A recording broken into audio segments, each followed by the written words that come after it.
जय भीम साथियों। गुरु नानक और मान्यवर कांशीराम जी की धरती को नमन करता हूं और आप सब लोगों को क्रांतिकारी जय भीम पेश करता हूं। सबसे पहले प्रबुद्ध भारत फाउंडेशन, उनका शुक्रिया कि उन्होंने मुझे दावत दी और यहाँ आकर के जितना सुखद महसूस हो रहा है उसका मैं आपसे जिक्र नहीं कर सकता। मेरे बड़े भाई आदरणीय मुकेश कुमार जी, राहुल नागपाल जी, डॉक्टर राहुल लाल जी और उनकी पूरी टीम, मैं आज इस अवसर पर अपने आप को फगवाड़ा में पाकर के बहुत भाग्यशाली समझ रहा हूं। दरअसल जो मिशन बाबा साहब अंबेडकर अपने अंतिम दिनों में छोड़ करके गए थे, हम लोग कई बार बात करते हैं सभाओं में कि बाबा तेरा मिशन अधूरा, हम सब मिलकर करेंगे पूरा। लेकिन वो मिशन क्या है, शायद इसकी चर्चा और चिंता कम होती है।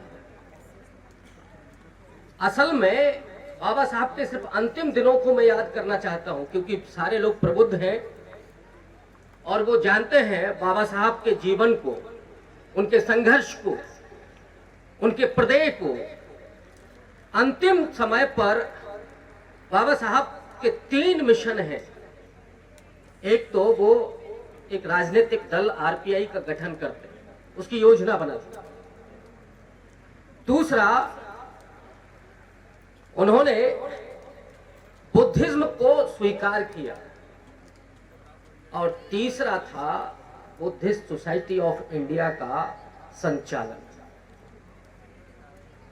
जो पहला उद्देश्य उनका था आरपीआई के गठन के माध्यम से कि इस देश में बहुजन की सत्ता स्थापित हो, और बाबा साहब अंबेडकर का वो संविधान सभा का अंतिम भाषण,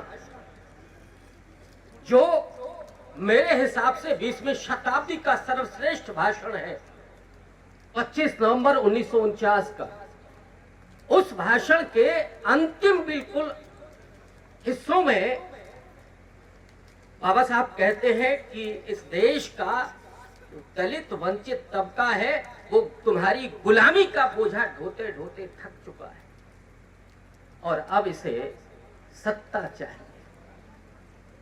ये जो कुंजी देते हैं बाबा साहब, उसे मान्यवर कांशीराम ने इस पंजाब की धरती से निकल करके उत्तर प्रदेश की जमीन पर साकार किया।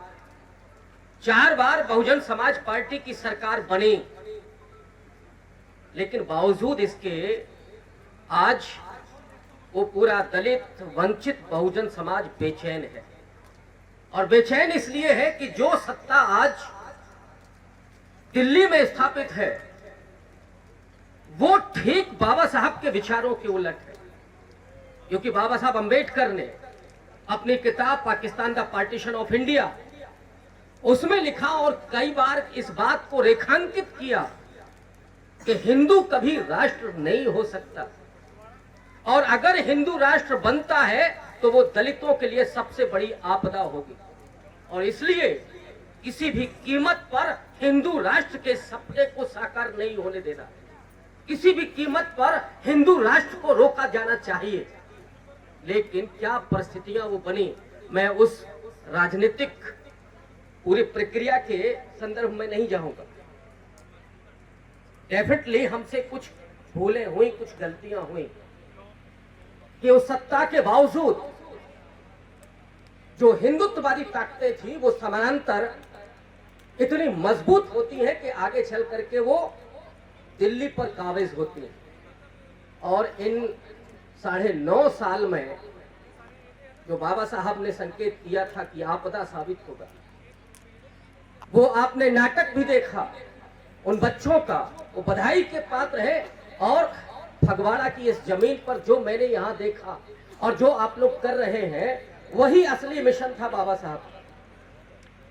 इन बच्चों को भी बहुत शुभकामनाएं और बधाई। तो जो परिस्थितियां बनती है उसमें ये ताकत जब सत्ता में आती है तो वो राजस्थान से लेकर के, क्योंकि वो जो वैचारिकी है उस वैचारिकी में वो हौसला आता है कि वो उस दलित वंचित तबके के साथ अन्याय करे, ये हौसला उनको मिल रहा है।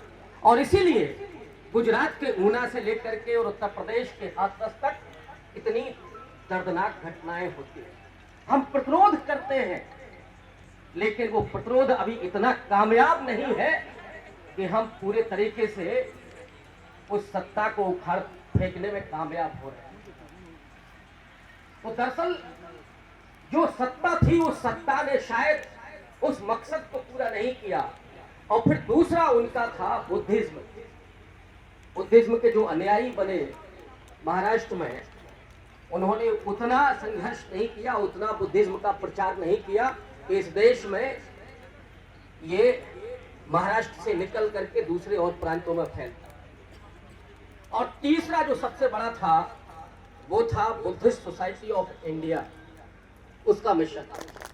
बुद्धिज्म पर भी मैं 2 मिनट बात करना चाहता हूं कि आखिर बाबा साहब अंबेडकर जिन्होंने 1935 में ये ऐलान कर दिया था कि वो हिंदू होकर के पैदा तो हुए हैं, क्योंकि उनका अपना कोई वश नहीं था, लेकिन हिंदू होकर के वो मरेंगे नहीं, वो धर्मांतरण करेंगे। 21 साल लगाया उन्होंने, तमाम धर्मों पर विचार किया, सिखिज्म पर भी उन्होंने विचार किया, अपने भतीजों को बाकायदा भेजा भी, लेकिन वो बुद्धिज्म को स्वीकार करते हैं। हालांकि सिख धर्म के प्रति उनकी संवेदना है।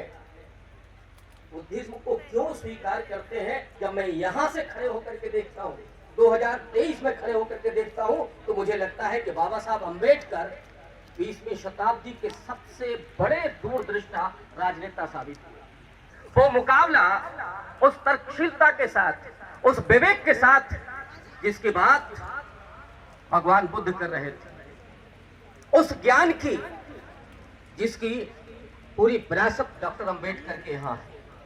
और इसीलिए मैं समझता हूं कि ये कार्यक्रम ज्यादा महत्वपूर्ण है और इससे प्रेरणा हम सब लेंगे।